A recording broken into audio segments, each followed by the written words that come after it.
Written in voice, inscrit dans la voix posée au bord du cœur. Un nouvel épisode chaque lundi et qui sait, peut-être que d'un mot naîtra une lumière. Bienvenue dans Written in voice. Ce podcast est particulièrement intime parce qu'aujourd'hui, je parle de moi, très concrètement, de choses qu'on ne dit pas d'habitude, parce qu'on a honte, parce qu'on se sent seul. Mais dire ces choses peut aider les autres, et c'est le but de mes podcasts. Dans un épisode précédent, j'ai parlé de l'anxiété, pas juste comme un mot, mais comme une présence, comme une tension permanente dans le corps et dans l'âme. Aujourd'hui, je veux aller plus loin, parce que comprendre l'anxiété, ce n'est pas suffisant. Il faut apprendre à la traverser, à la dépasser, même quand elle serre la gorge, même quand elle brûle les nerfs. Et je sais de quoi je parle, parce que moi, je suis anxieuse depuis mon plus jeune âge, une anxiété terrible, des crises de tétanie qui prenaient tout mon corps, l'impression de mourir à l'âge de 8 ans, ne plus pouvoir respirer, ne plus pouvoir penser, perdre le contrôle. Au fil des années, cette angoisse s'est transformée. Aujourd'hui, je vis avec un trouble anxieux généralisé. La tétanie, j'arrive à la contrôler maintenant, mais elle est toujours là, en arrière-plan, comme un animal tapi qui attend un faux mouvement. Le trouble anxieux, lui, je travaille dessus, et il commence à s'atténuer, petit à petit, parce que c'est du travail. Et je vais te dire comment je fais. Ça n'est pas une méthode miracle, c'est un témoignage vivant. Quand on fait une crise de spasmophilie ou de tétanie ou d'angoisse, on respire trop, on prend trop d'oxygène et on pense qu'on manque d'air, alors qu'en réalité, on est en hyperventilation.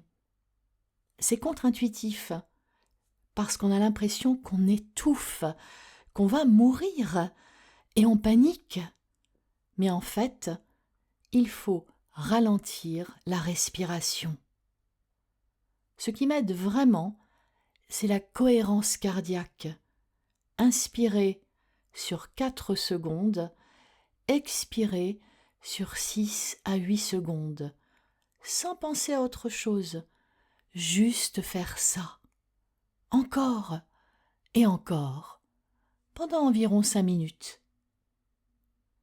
Ce qui m'aide aussi, c'est la régularité du sommeil.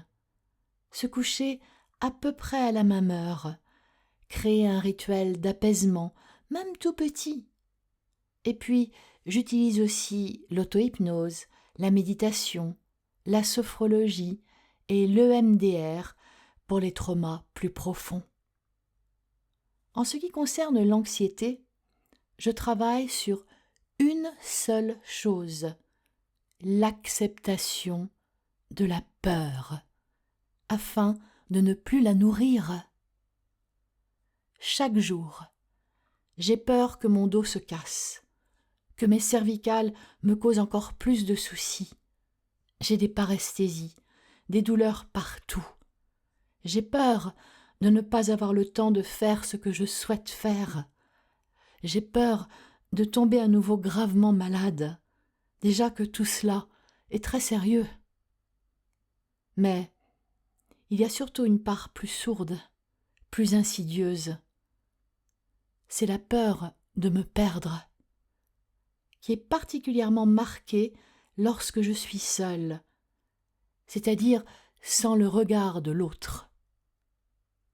Il s'agit de la dépersonnalisation et de la déréalisation dont j'ai déjà parlé dans l'épisode sur l'anxiété. Petit rappel. La dépersonnalisation, c'est quand on ne se reconnaît plus vraiment, quand on est là mais absent de soi. Il manque comme une certaine spontanéité. C'est comme si quelqu'un d'autre vivait à notre place. Pour moi, cela signifie qu'on n'a pas encore pris sa place dans sa vie comme on devrait le faire. La déréalisation, c'est quand le monde devient étrange, comme un rêve, comme si tout était flou, flottant. Et ça nous indique qu'on n'a pas pris notre place dans le monde. Et c'est donc là-dessus qu'il va falloir travailler, prendre sa place dans sa vie et prendre sa place dans le monde. Mince, on ne vit qu'une seule fois. Et oui, on a tous des problèmes de santé, de finances ou d'autres choses, mais rappelle-toi, tu ne vis qu'une seule et unique fois. L'incarnation, c'est maintenant. Ce n'est pas le moment d'être désincarné. Dans cette vie, on a un corps, on est incarné. Quelles que soient nos croyances après la mort, je ne vais pas rentrer là-dedans pour le moment. Mais ce que je peux te dire, c'est qu'il nous faut rester là, malgré tous nos problèmes, malgré la peur, même si elle est profonde, cette maudite peur, même si elle nous empêche de respirer, même si elle provoque des crises de tachycardie, même si on a peur de sortir. Il nous faut rester là parce qu'on a le droit de vivre autant que les autres. Et ce droit, on doit le prendre. On est là pour ça, pour exercer ce droit à la vie. Quand j'étais plus jeune, j'avais des tocs, des rituels mentaux ou physiques imposés par la peur.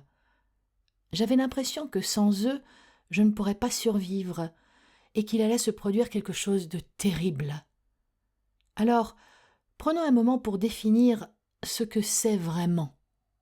Un TOC, un trouble obsessionnel compulsif, c'est un rituel qu'on se force à accomplir parce que sinon, on croit que quelque chose de grave va se produire. Le cœur du TOC, au fond, c'est une illusion de contrôle née d'une angoisse profonde. C'est un lien imaginaire que le cerveau crée comme un geste banal en prévention d'un danger. Et même si on sait que ça n'a aucun lien, on fait quand même ce geste. Parce qu'on a peur que ce soit vrai, on a peur de prendre le risque.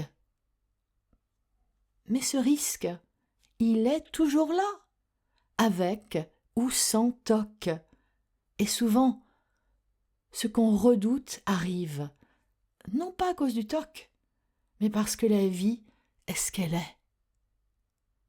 C'est comme quand tu achètes une voiture, une Peugeot 208 par exemple, et que tu en vois partout dans la rue. Tu les remarques, non pas plus parce qu'il y en a plus, tu les remarques plus parce que ton attention est focalisée.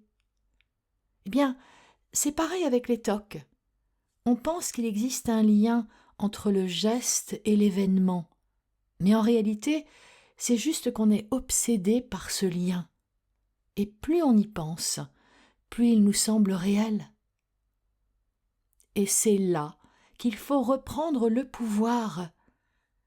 Pas en se forçant à arrêter brutalement, ce serait violent et contre-productif, mais en décidant de ne plus obéir à la peur. En se disant très consciemment « j'assume », même si le pire arrive. Parce que s'il arrive, ce ne sera pas à cause de ça, ce ne sera pas à cause de moi. Il n'y a pas de magie. Et dans mon cas, Si un jour mon dos recasse, si j'ai un nouveau cancer, si je meurs demain, ce ne sera jamais lié au fait que j'ai ou non vérifié 3 fois si la lumière était bien éteinte. Bien sûr qu'on le sait, mais entre le savoir et le pouvoir arrêter, il y a plus qu'une nuance. Le véritable contrôle, le seul, c'est celui qu'on exerce sur soi-même, sur ses pensées, ses réactions, ses décisions. Et pas sur les événements, et pas sur le monde. Le monde, on ne peut pas le plier à nos gestes, il n'obéit à aucun rituel. Ce que j'ai compris avec le temps, c'est que sortir d'un TOC, ce n'est pas supprimer un geste, c'est changer la racine qui l'a fait naître. C'est aller là où l'angoisse s'est installée et y mettre de la lumière. Ce n'est pas rapide, ce n'est pas linéaire, mais c'est tout à fait possible.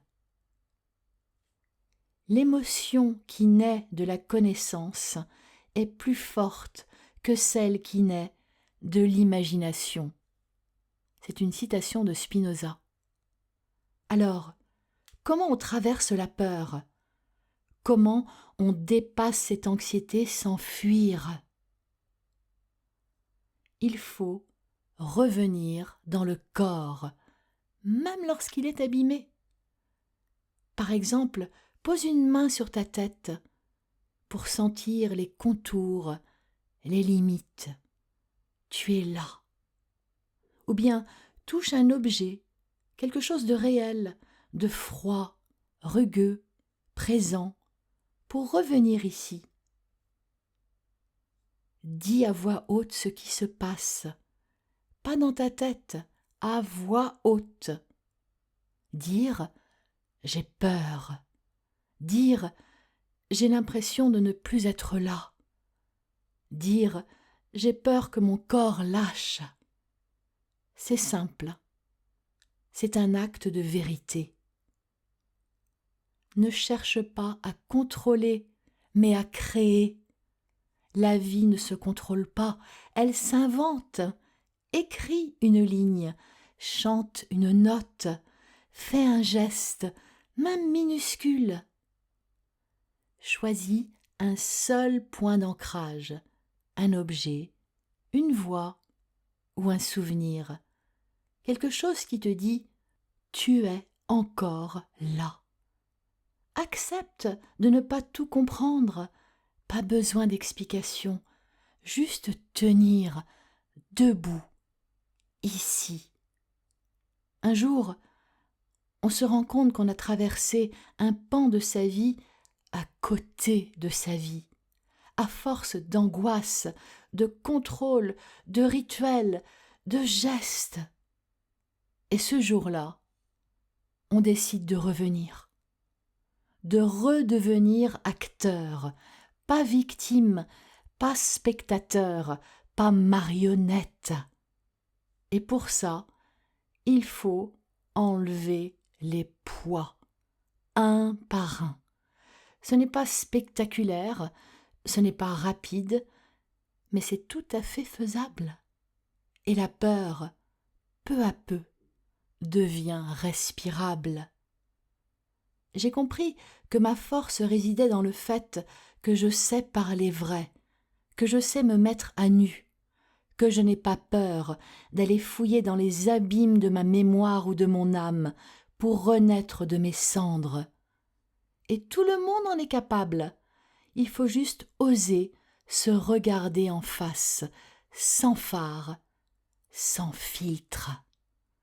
On peut tous le faire, en acceptant d'être authentique, avec nos forces et nos faiblesses. Quand on se sent très faible, on est souvent très fort en même temps. Il ne faut pas se complaire dans la faiblesse, il faut en faire une force. Et peut-être que le vrai courage, c'est ça, oser vivre sans armure. Merci de m'avoir écouté, c'était Written in Voice. À lundi.